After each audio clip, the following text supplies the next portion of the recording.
So California is one of the most interesting agricultural economies in the world, with over 160 different crops grown here and one of the largest growing regions in the world, not only in terms of the variety of crops but in terms of technology innovation here.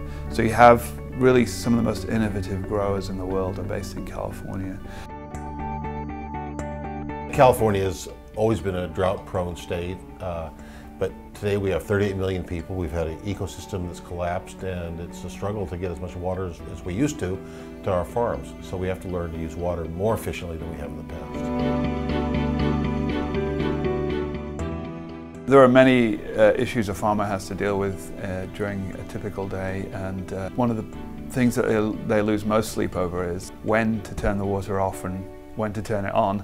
So we have a hardware system that we put in the field. Any one site could have a range of 30 to 40 sensors in the ground and above and below the canopy. And all that information is collected and sent via a cellular connection to our internet servers, and then everything is delivered to the grower through a web interface. And so they can get access to the information any place, any time. So our job is really to simplify all that data down into information so that in a few minutes each day a grower can make a decision on exactly how much he needs to irrigate. We've had to move large amounts of water from the north of California to the south of California, and that water moves across the Delta. The Delta is an ecosystem that's collapsed. We need to minimize how much water we take out of the natural ecosystem and make sure the water we do take out is used as efficiently as possible on our farms and in our cities throughout the state. With over 60–70% of all water going to agriculture in this state, clearly farmers have an important part to play in improving water efficiency. The farmers have GPS systems on their tractors these days to avoid tearing up the drip strips, and they can monitor their systems remotely. They can tell if they're overwatering, they can detect leaks. So technology has been a big part of helping in many areas use water as efficiently as possible.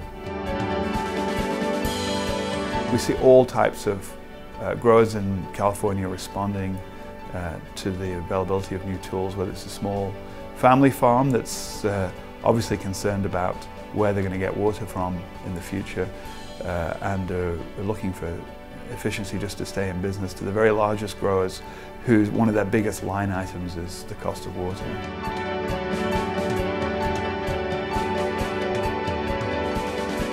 People throughout California are gradually changing and gradually realizing that we need to use water more efficiently. There's been some dramatic improvements in the last 20 years, but I think we're still on a fairly steep curve in terms of the potential for improvements, and we're seeing very active response from growers. Not only do they see the environmental benefits and they're attracted by the sustainability of better irrigation tools, this also makes complete economic sense.